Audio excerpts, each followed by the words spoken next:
Hey guys, it's Charles Jernigan here with the Sports Allegiances podcast for my co-hosts Alex Muncy and Aaron McFessel. We'll be talking about Wildcard Weekend, kicking it off with the NFC here.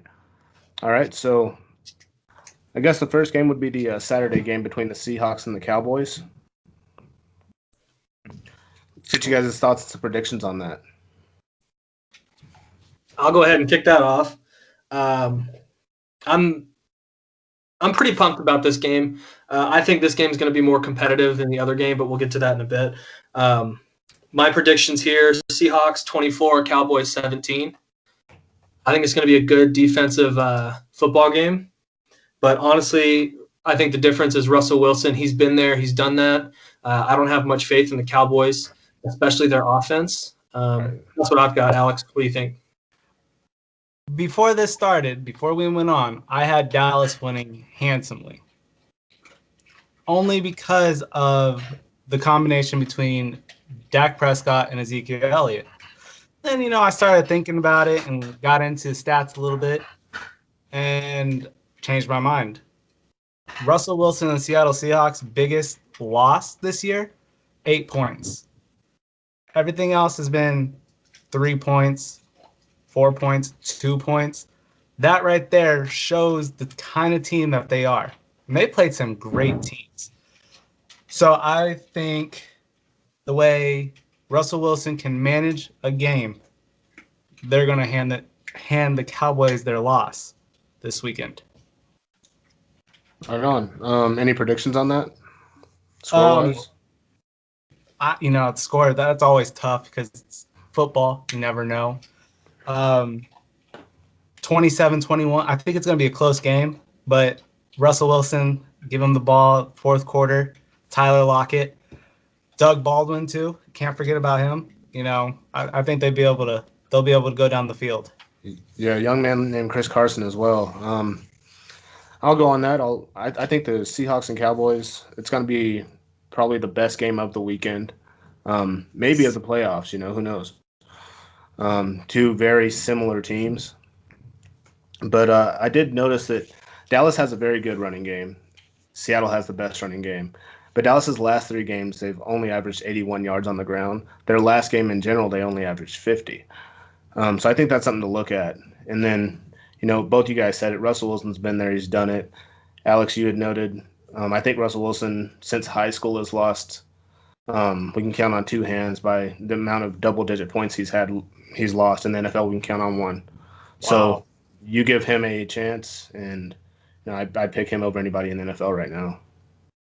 I think Alex made a good point as far as the way Russell Wilson can manage a game. And it's not just that. I think since they've really found themselves in the running game, and I think their biggest thing, turnovers aside, whoever wins a turnover battle, that's always so obvious in a football game. I think Seattle is going to lead in time of possession by a lot. I don't trust Dak Prescott in the playoffs. I think you saw that 2 years ago when he made his first appearance. I'm just not sold on him and what he can do. Russell Wilson, he's a scary quarterback to face, especially right now and how efficient he's been. Him and Tyler Lockett is the most underrated 1-2 punch in the NFL. And it kind of I completely agree. Because there's a lot of good matchups there, a lot of good pairs that have been there for years, but it's the hottest. It's the most consistent 1-2 punch in the league, that's for sure. Yeah, definitely. Another thing that needs to be noted, I think, is that Seattle doesn't turn over the ball, and they have a plus 15 turnover margin. Yeah. And so, and it's higher than the Bears, it's higher than the Vikings, higher than all these defenses that we've talked about. And then when your quarterback doesn't turn over the ball, you're running time of possession and turnover margin. So I think that's a W. And like Aaron said, time of possession, that's going to be huge. And the Seattle Seahawks have the number 1 rush team, the rush game. So that right there is going to show that's going to be the setting for the type of game that this game is going to be. Right. Yeah. They're going to predicate who gets it and who gets it when. Right. Yeah. When you can establish the run game, especially early against a defense like the Cowboys, their linebacking core is no joke. Right. Seriously. Yeah. If Yeah. the Cowboys' only chance in winning this game is stopping the run.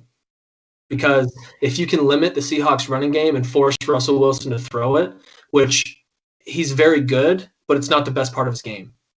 If they can get the ball in the air and stop the run, I think the Cowboys have a better shot at it. I just don't see it happening. Good game. Overall, I think it's going to be a good matchup. Yeah, it'll be a good one. I'm excited to see it. Mm-hmm. Yep, same here. I think it's going to be the best game, like Charles said, of this weekend, maybe in the playoffs. Yeah, it's going to be – well, what I mean by that, I guess, is like it's going to be a knockdown, drag-out, 1980s Right. Steelers, Bears, early We 2000s hope. Ravens game. It's going to be an intense bloodbath of action. It's going to be awesome. I mean, I hope so anyways. I mean, Yeah. never So want to see them pull out in the playoffs. no, well, uh, so I guess we can move on to Sunday. That's a lot of good points that both of you guys made on the Seahawks Cowboys game. But Sunday we got Philly versus Chicago, Philly at Chicago, two legendary teams in the NFL. What are you guys' takes on that? All right. I think I'm excited about this game. I said, a while back that it's not going to matter who makes the 6th seed in the NFC. The Bears are going to win this game. And this was 2 weeks ago, before the seeds were even set up. Whoever played the Bears, if they stayed in that playoff seeding, the 6th seed won't matter. The Bears are right now my favorite team in football. They're not my pick to represent the NFC in the Super Bowl, but they are my favorite team as of right now to watch. They're the most intriguing. I think the Bears are underrated, and they have a scary defense. Yeah. If you guys looked me in the eye at the start of the season and said the Bears are going to go 12-4, I would have laughed. Like there's no way that would happen. But that defense is legit. Right. And early on in the season, you saw the Bears go on their run. I didn't think Mitch Trubisky could keep it going. I thought he would throw them out of the playoffs. I thought that he'd slip up. And he's a very young quarterback, but he's showing some maturity. And I like him better than I would like, say, a Dak Prescott in this situation. I think the defense will overpower what little mistakes he may show because he's going to turn the ball over. I have no doubt. I just don't think the Eagles are in it enough. I don't think they have the talent or the heart, I should say, that they had last year. Yeah. My score prediction, by the way, though, 27-21 Bears. I think the Bears are going to take it. See, I think this is going to be a very boring game. I think the Bears are going to win very easy, like 42-3. Wow. Only because of the Bears' defense. I don't think Philly is going to be able to get their offense going, especially with Nick Foles kind of hurt. What is his health? You don't know. What was it? Bruised ribs? It was bruised ribs, yeah. Bruised ribs. I mean, a little tender, might hurt to throw. He has had a week to rest up, but I just don't see the Eagles offense going anywhere on the Bears defense. Yeah. The only way the Eagles win is with Mitch Trubisky. I do feel this will be another video for another time. I do feel that the Bears are a year out from being the team. Mm-hmm. So that being said, I still think the Bears are going to win by a lot. Okay. Yeah, no, I mean, I agree with you guys both made some valid points. Nick Foles is hurt. I think he's going to uproot Carson Wentz down there for quarterback eventually. You almost have to. Again, for another day. But I got Chicago beating Philly in a close game, 30 to, I guess not really close, 30-17. But I do think that if you look at, Aaron had mentioned Mitch Trubisky being kind of, overseeding expectations. You look at the games that he didn't play in, and that offense is not the same at all. Yeah. Like it is completely – and I'm not saying They're an offensive team. They're definitely. You think of Chicago, you've always thought of defense, But that offense runs through Mitchell Trubisky, not Tariq Cohen, not Jordan Howard, not Allen Robinson. It runs through Mitch Trubisky. When he's healthy and playing well, look out. They're a complete team. I think so too. Yeah. So I mean, that's really all I have to say on that one. It's interesting because Alex made the point of healthy Nick Foles. I love a Nick Foles. I think he deserves a starting spot, whether it be Philly, whether it be a team that needs one like Denver. Hey, come on. But I do like him. With him unhealthy though, with the sore ribs or whatever it may be, I think he's going to throw some picks.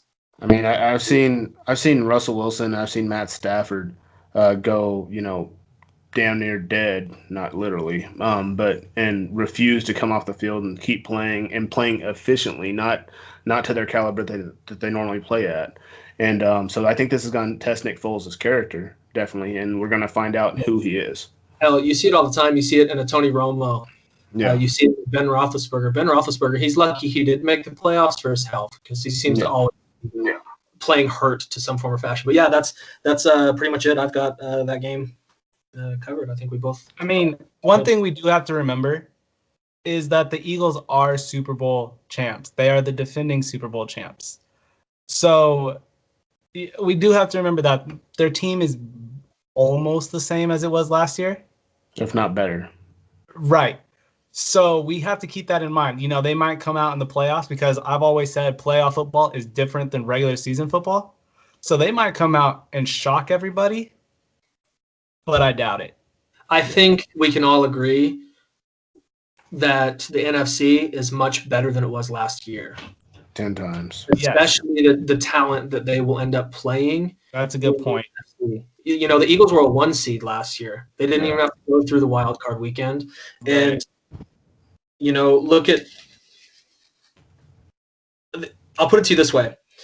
The last game we talked about, Hawks-Cowboys, if the Hawks were playing anyone else other than the Cowboys, especially because they're on the road and that's a factor, I don't think the Seahawks could beat the Eagles or the Bears. Yeah. Right. It's a much more challenging NFC. It's more competitive this year, which I think is phenomenal for us fans. But another thing we have to think about with the Eagles – staying on that topic is who led the Eagles last year in the playoffs? Nick Foles. No, you're right. So, yes, Carson Wentz is great. Yeah. But Nick Foles last year, I think, found his stride and is up there. If he continues to play great, I mean, the way he played last year and what he's done this year, I mean, he's playing like a top 5 quarterback. Yeah, I don't think Doug Peterson gets enough credit for what he does with that team. He's a good coach, and not only because he can adapt to a new quarterback coming in late in the season, especially, which is very difficult. He adapts his whole team to what Nick Foles can do. It's not he doesn't make him fit the mold. Nick Foles is the mold, I should say. Yeah. Mm-hmm. And then you give him the addition of Golden Tate, right. He's completely turned that team around. The first few games were kind of getting used to everything. But, right. Well, that's I know we're running out of time, but another thing that you want to think about for the Dallas Cowboys is Amari Cooper. He has turned that team around. Yes. I'd like to see if he shows up in the playoffs. He has been pretty much a no-show the past couple of weeks in Dallas after a phenomenal start, in Texas. But we'll see. We'll see what he does. I'd like to see him show up just for, the competition in the NFC. I think I said everything I need to say. It's the same with me. It sounds like, guys, that there's a consensus here. Chicago and Seattle are going to be the 2 winners out of this weekend between us 3. Like, comment, and subscribe, and let us know what you guys think. Tell us if we're wrong. Tell us if we're right. All right. You guys have a great day.